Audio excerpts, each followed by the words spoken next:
My name is Manisha Vairagi. Welcome to MLT education point. Previous lecture में हमने पढ़ा था एंटीकोगुलेंट के बारे में कि नॉर्मली जो है वो कौन कौन सा एंटीकोगुलेंट जो है वो यूज़ किए जाते हैं, ठीक है। और आज भी हम एंटीकोगुलेंट के बारे में पढ़ेंगे, बट ब्लड बैंक में कौन सा एंटीकोगुलेंट यूज़ किए जाते हैं उनके बारे में हम डिस्कस करेंगे, ठीक है। तो एंटीकोगुलेंट इन ब्लड बैंक, ठीक है। अब ब्लड बैंक एक बैग होता है, ठीक है। वहाँ पे बैग आपने देखे ही होंगे, ब्लड बैंक में बहुत सारे होते हैं। तो उन ब्लड बैग में ब्लड को इतने टाइम तक स्टोर करके कैसे रखा जाता है, ठीक है।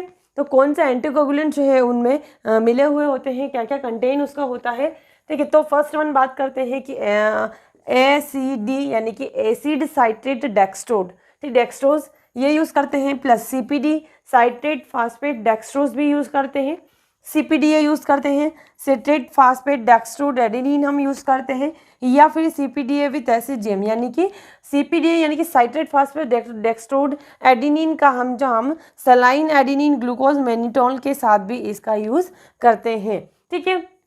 ये तो केवल एंटीकोगुलेंट के नाम है। अब इनके फंक्शन के बारे में हम देखेंगे, इनका लाइफ स्पान क्या होता है, यानी कि अगर हम एसिड यानी कि ACD यानी कि एसिड साइट्रेट डेक्सट्रोड अगर हम यूज़ करते हैं तो अगर ब्लड में हमने ACD मिलाया है, ठीक है, तो हम उस ब्लड को कितने टाइम तक स्टोर करके रख सकते हैं, उसका टेम्परेचर क्या होता है, कितने वॉल्यूम में कितना ACD मिलाना है, ये हम आगे बात करेंगे। अभी इनके फंक्शन के बारे में देखते हैं कि एसिड सिट्रेट डेक्सट्रोड यानी कि इसमें क्या मिला हुआ है, सिट्रिक एसिड या फिर सिट्रेट एसिड, सिट्रेट एसिड इसमें मिला हुआ है, सिट्रेट एसिड, ठीक है, सिट्रेट एसिड मिला हुआ है।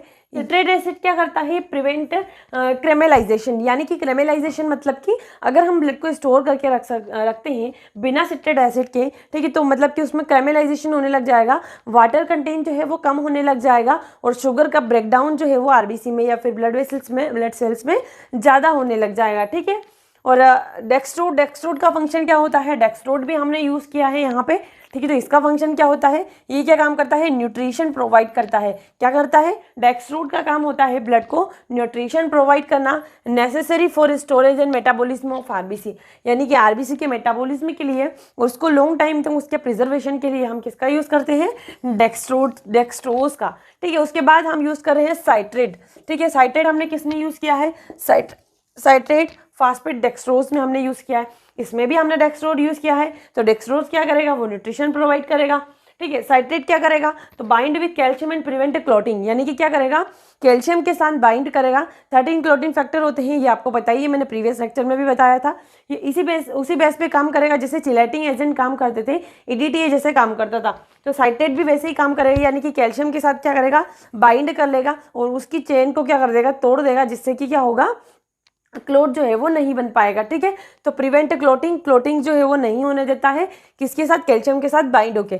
सिट्रेट का फंक्शन हो गया, डेक्सट्रोज का फंक्शन हो गया, एसिड सिट्रेट का फंक्शन हो गया, ठीक है। अब क्या बचा है हमारा, फास्फेट, ठीक है। तो फास्फेट क्या वर्क करता है, prevent foiling and maintain pH, ठीक है। क्या काम करता है, फॉइलिंग से प्रिवेंट करता है और मेंटेन करता है, ब्लड के pH को मेंटेन करके रखता है। ये काम किसका होता है, फास्फेट का, ठीक है। ये सारे फंक्शन इनके हो गए। अब क्या बचा है, साइट्रेट भी देख लिया, फास्फेट का फंक्शन भी देख लिया, डेक्सट्रोज भी देख लिया, बचा क्या, एडिनिन, यानी कि क्रेमेलाइजेशन से भी बचा लिया, न्यूट्रिशन भी प्रोवाइड कर दिया, क्लोटिंग होने से भी बचा लिया, ठीक है। अब हमें क्या होगी, ऊर्जा की जरूरत होगी, ठीक है, ब्लड को क्या होगी, ऊर्जा की जरूरत होगी, ठीक है। तो ATP जो सिंथेसिस ऑफ ATP, तो एडिनिन क्या काम करेगा, सिंथेसिस ऑफ ATP का सिंथेसिस काम करने का काम कौन करेगा, एडिनिन, एडिनोसिन ट्राइफास्फेट उसका फुल फॉर्म होता है। और ये जो हम यूज़ कर रहे हैं CPDA के साथ SAGM यानी कि सलाइन एडिनिन ग्लूकोज मैनिटोल, तो ये क्या करेगा, इम्प्रूव स्टोरेज विएबिलिटी, यानी कि अगर हम केवल CPDA यूज़ करते हैं तो ये ब्लड को कितने 35 डेज तक स्टोर करके रखता है, कितने 35 डेज। बट अगर हम इसमें CAGM यानी कि सलाइन एडिनिन ग्लूकोज मैनिटोल अगर मिला देते हैं तो ये ब्लड की स्टोरेज विएबिलिटी को बढ़ा देता है, यानी कि 35 डेज से 42 डेज तक हम इसको स्टोर करके रख सकते हैं, ठीक है। तो ये तो एंटीकोगुलेंट और ये फंक्शन। अब हम देखते हैं इनकी मतलब कि कितना सॉल्यूशन जो है वो यूज़ करना चाहिए हमें, कितने ml में, ठीक है। तो अब बात करते हैं हम इनके इंग्रेडिएंट्स के बारे में। अब हम देखते हैं कि कितने ml में हमें कितना जो है ये लेना है, ठीक है। अब हम बात करते हैं, सबसे पहले सिट्रिक एसिड हमने यूज़ किया था, तो सिट्रिक एसिड हम कितना लेते हैं, 8.0 ग्राम, ठीक है। कितना लेते हैं सिट्रिक एसिड हम, 8.0 ग्राम। और सीपीडी हम लेंगे, सीपीडी में सिट्रिक एसिड हम कितना यूज़ करेंगे, केवल 3.27 ग्राम, और सीपीडी में हम यूज़ करेंगे केवल 3.27 ग्राम। ठीक है, ये ग्राम मैंने ऊपर लिखा है, सभी में ग्राम ही आएगा, इधर भी ग्राम आएगा, इधर भी ग्राम ही आएगा, इधर भी ग्राम ही आएगा। ठीक है, तो हमने सबसे पहले एसिडी में सिट्रिक एसिड कितना यूज़ किया, 8.0, सीपीडी में हमने सिट्रिक एसिड 3.27 और सीपीडीए में हमने यूज़ किया 3.27 ग्राम। ठीक है, सिट्रेट हम कितना यूज़ कर रहे हैं, तो हम एसिडी में यूज़ करेंगे कितना, 22.0 ग्राम। ठीक है, सीपीडी हम यूज़ करेंगे 26.30 ग्राम, और सीपीडीए में भी हमारा यही कंटेंट रहेगा। ठीक है, इसमें भी सेम है, इसमें भी सेम है, बस इसमें हम क्या कर रहे हैं, थोड़ा सा कम यूज़ कर रहे हैं, 22.0 ग्राम ही यूज़ कर रहे हैं सिट्रेट। और एसिड, क्योंकि इसका फुल फॉर्म क्या है, एसिड सिट्रेट डेक्स्ट्रो। ठीक है, तो सिट्रिक एसिड हम यूज़ कर रहे हैं इसमें, इसीलिए हमने ज़्यादा के लिया है, सिट्रिक एसिड इसमें लिया है। ठीक है, डेक्स्ट्रोज हमने कितना लिया है इसमें, 24.6 ग्राम। ठीक है, इसमें हमने लिया है 25.50। ठीक है, और सीपीडीए में हमने सबसे ज़्यादा लिया है 31.8 ग्राम। ठीक है, और सोडियम डाइहाइड्रोजन फास्फेट, अब एसिडी में तो फास्फेट है ही नहीं, क्योंकि एसिड साइट्रेट डेक्स्ट्रोज में आपको कहीं फास्फेट दिखाई नहीं दे रहा, तो हम इसमें क्या लेंगे, नहीं लेंगे कुछ भी। ठीक है, सीपीडी में फास्फेट है, हाँ है, तो इसमें हम लेंगे 2.28 ग्राम। ठीक है, सीपीडीए में भी है, हाँ है, तो उसमें हम लेंगे 2.22 ग्राम। ठीक है, अब हमें इसमें क्या मिलाना है, वाटर मिलाना है, कितना, 1000 ml, इसमें भी वाटर मिलेगा, 1000 ml इसमें भी मिलेगा, 1000 ml इसमें भी मिलेगा। ठीक है, अब एसिडी जो है हम यूज़ कर रहे हैं। ठीक है, तो अगर 100 ml का बेग अगर हमारे पास है, तो एसिडी, ये तो हमने देखा कि एसिडी में क्या क्या मिला हुआ होता है। ठीक है, कि डेक्स्ट्रोड कितना लेना है, सिट्रिक एसिड कितना लेना है, सिट्रेट कितना लेना है। अब हम ये देख रहे हैं कि ये एक 100 ml का बैग है, इस बैग में हमें एसिडी कितना लेना है, सीपीडी कितना लेना है, और सीपीडीए कितना लेना है। ठीक है, अगर हमारे पास बैग जो है वो 100 ml का है, ठीक है, तो हम उसमें सीपीडीए मिलाएंगे कितना, 15 ml। ठीक है, और अगर 100 ml के बैग में अगर सीपीडी ले रहे हैं तो हम कितना लेंगे, 14 ml, और सीपीडीए भी लेंगे हम 14 ml। ये बहुत इंपॉर्टेंट क्वेश्चन है, पूरा ही इसमें सब इंपॉर्टेंट है, ये भी चीज़ इंपॉर्टेंट है और ये भी इंपॉर्टेंट है। इनके नाम भी आप सभी के याद रखिए, सभी के फुल फॉर्म भी याद होना जरूरी है। सारी चीज़ें मैं किसी पे स्टार नहीं लगा रही हूँ, क्योंकि सब इंपॉर्टेंट है, इसमें छोड़ने जैसा कुछ भी नहीं है। ठीक है, अगर हम अब 350 ml का बैग लेते हैं या ब्लड लेते हैं 350 ml, तो हमें एसिडी लेना होता है 52.5 ml, और सीपीडी लेना होता है हमें 49 ml, और सीपीडीए भी हम लेंगे कितना, 49 ml, अगर हम 350 ml का बैग या ब्लड जो है वो लेते हैं तो। ठीक है, काउंट करके भी देख सकते हो कि अगर 100 ml में आप 50 ले रहे हो तो 350 में कितना लोगे।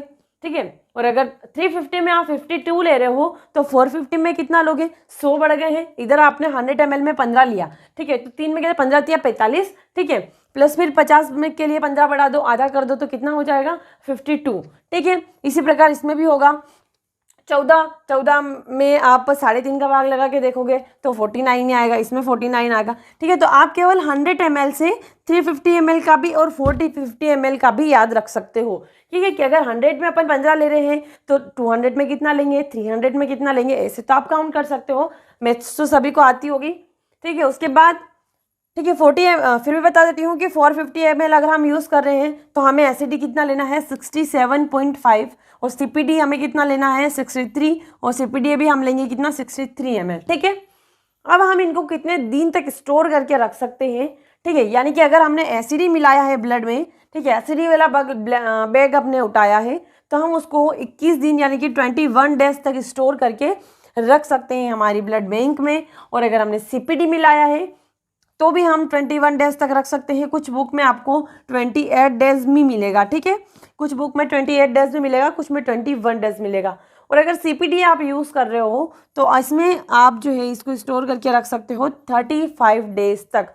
और मैंने अभी एक चीज़ बताई थी आपको, SAGM, ठीक है, सेगम में मैंने आपको बताया था कि अगर आप सीपीडी के साथ वो SAGM यूज़ कर रहे हो, ठीक है, एडिटिव अगर इसमें कोई यूज़ कर रहे हो, तो इसके लाइफ स्पान जो है वो बढ़ के कितना हो जाएगा, 42 डेज। ठीक है, अगर आप उसमें सेगम यूज़ कर रहे हो, ठीक है, क्या यूज़ कर रहे हो,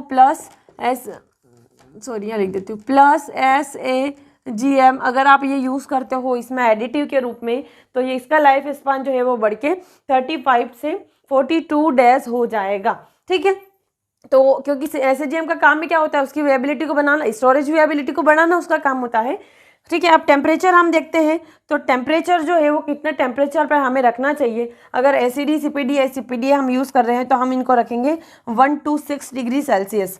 दो ऑप्शन और है, 1 to 4 भी लिखा हुआ मिलता है, ठीक है, या फिर 2 to 6।